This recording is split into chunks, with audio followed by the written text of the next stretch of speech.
Praise the lord. మీ అందరికీ ప్రభు అయిన యేసుక్రీస్తు నామములో వందనాలు. అందరూ బాగున్నారని ప్రభు పేరట నేను ప్రతినిత్యము నా వ్యక్తిగత ప్రార్థనలో మరి ఆత్మీయ దైవజనుల గురించి, పరిచారకుల గురించి, విశ్వాసుల గురించి ప్రతినిత్యము ప్రార్థన చేస్తూ ఉన్నాను. మరి ఈరోజు ఏ విషయమై దేవుని మాట తెలియపరచాలని అనిపించింది. మరి ఏ విషయం చెప్పాలని ఆశపడుతున్నానంటే, మన జీవితము చాలా విలువైనది. నీ జీవితము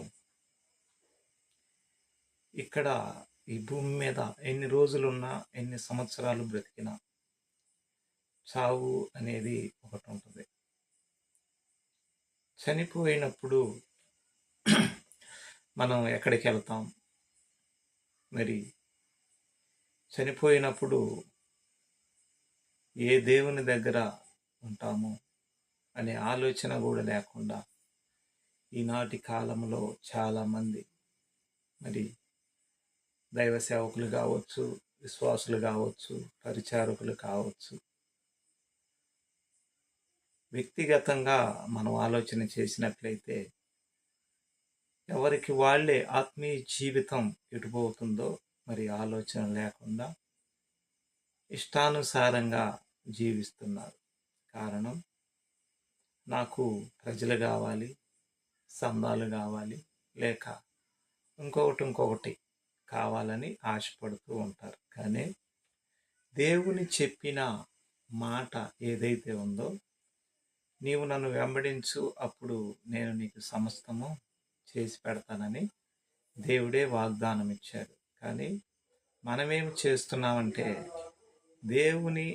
దేవుడు ఇచ్చిన జీవ గ్రంథాన్ని చేతపట్టుకొని జీవగ్రంథాన్ని వెంబడించకుండా మనుషుల వైపు మనం వెంబడిస్తున్నాం.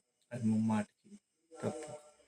దేవుడు మనలను ఆశీర్వదించి నడిపించి ఆయన కృప ద్వారా మనం హెచ్చించాలనుకుంటే ఆయనే మనం చేయి పట్టుకొని నడిపిస్తాడు. ఎవరి దగ్గర చేయి చాపాలని కానీ వ్యక్తిగతంగా ఎవరిని అడగాల్సినంత అవసరం ఉండదు. అంతదాకా రానివ్వడు. ఎవరిని?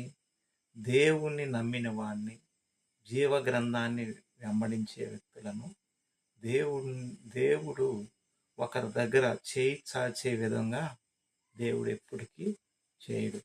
నేను తలగా నియమిస్తాను కానీ తోకగా నియమించదని దేవుడు వాగ్దానం ఇచ్చాడు.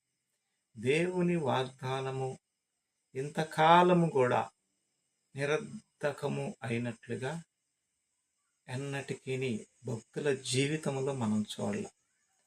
ఒకవేళ జీవగ్రంథంలో మనకు ఇచ్చిన భక్తులు ఎవరన్నా త్రోవ తప్పి వెంబడించిన భక్తులు వాళ్ళ జీవితంలో వాళ్ళు చేసిన పొరపాట్లను బట్టి మరి వాళ్ళ జీవితం ఏమైపోతుందో కూడా జీవగ్రంథంలో మనం చూసాం. శాపాన్ని అనుభవించారు, అకస్మాత్తుగా చనిపోవటం చూస్తూ ఉన్నాం, అకాల మరణాలు, అలాగే జల ప్రళయం వచ్చి అనేక మంది చనిపోయినట్లుగా, మరి భూమి నెర విడిచి అందులో భూమే ఆ వ్యక్తిని మింగివేసినట్లుగా, ఇంకా అనేక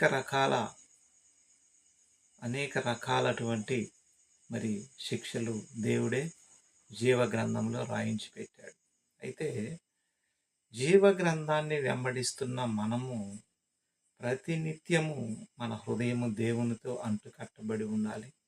ఆయన చిత్తము నెరవేర్చే విధముగా ఉండాలి. మరి ఆత్మ సంపాదన అనేది దేవుడిచ్చిన వరం.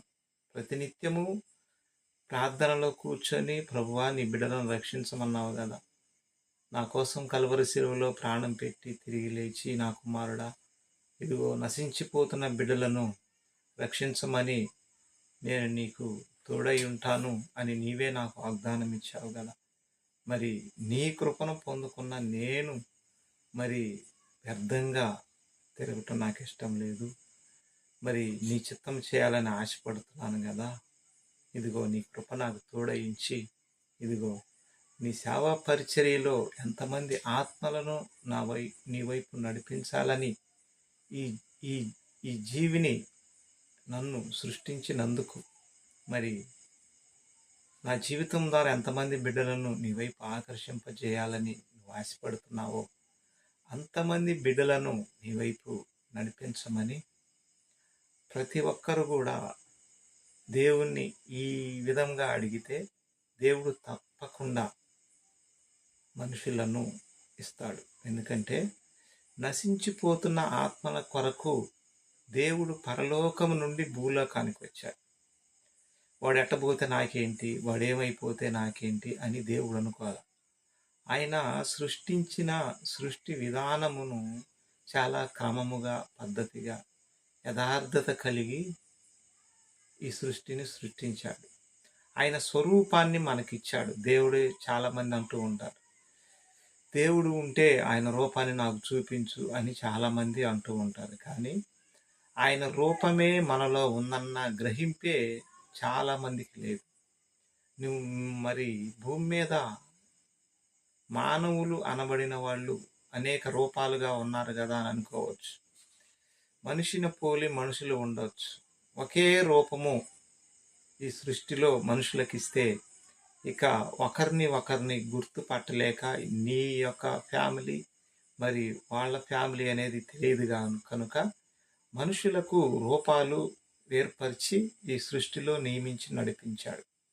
కానీ ఈ సృష్టిలో ఎన్ని రూపాలు ఉన్నా కానీ అది దేవుని రూపమే. కానీ ఈ మట్టి శరీరంలో ఆయన ప్రాణాన్ని ఊది జీవింపజేశాడు. దేవుని చిత్తము నెరవేర్చాలనే దేవుని కోరిక ఉన్నది.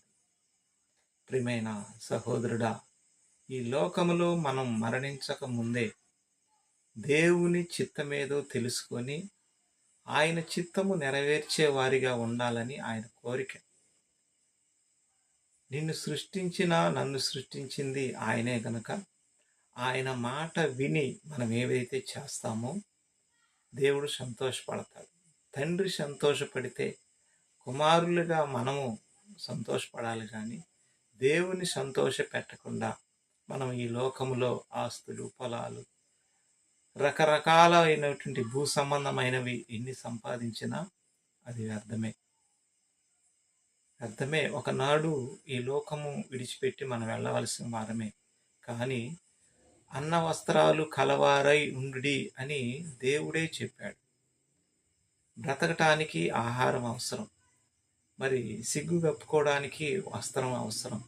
ఆనాడు ఆదాములను సృష్టించినప్పుడు మరి వాళ్ళు ఆకులను చుట్టుకున్నారు. అది మానవ తెలివి. కానీ దేవుడు ఏమిచ్చాడు? చర్మపు వస్త్రాలు ఇచ్చాడు. అది దేవుని తెలివి. మనిషి తెలివి అప్పుడు ఉండి అంతలోనే వడబడి వాడిపోయే అటువంటి ఆలోచనలు. కానీ దేవుని ఆలోచన ఎలా ఉంటుందంటే స్థిరమైన ఆలోచనగా ఉంటుంది. ఆ స్థిరమైన ఆలోచన అది మనకు రాదు. కానీ దేవుని ఏర్పాటును బట్టి ఆయన్ని ఎందరైతే వెంబడిస్తారో వాళ్ళు మాత్రమే ఆ జీవితాన్ని పొందుకోగలుగుతారు. దేవుని చిత్తము నెరవేరుద్దాం. ఆయన అడుగు జాడల్లో నిలబడదాం. చావైనా బ్రతుకైనా ఆయన చిత్తము నెరవేర్చి, బలా నమ్మకమైన మంచి దాసుడా, నిన్ను సృష్టించినందుకు భూమి మీద నా పేరు నిలబెట్టావు అని గర్వంగా చెప్పుకునేటట్టుగా మన జీవితం ఉండాలి. అది నా యేసయ్య కోరుకుంటున్న జీవితం. దేవునికి మహిమ కలుగునుగాక. ఈ వాక్యాన్ని మనందరి వినికిడిలో దీవించి ఆశీర్వదించునుగాక. ఆమేన్. ఆమేన్. వందనాలు.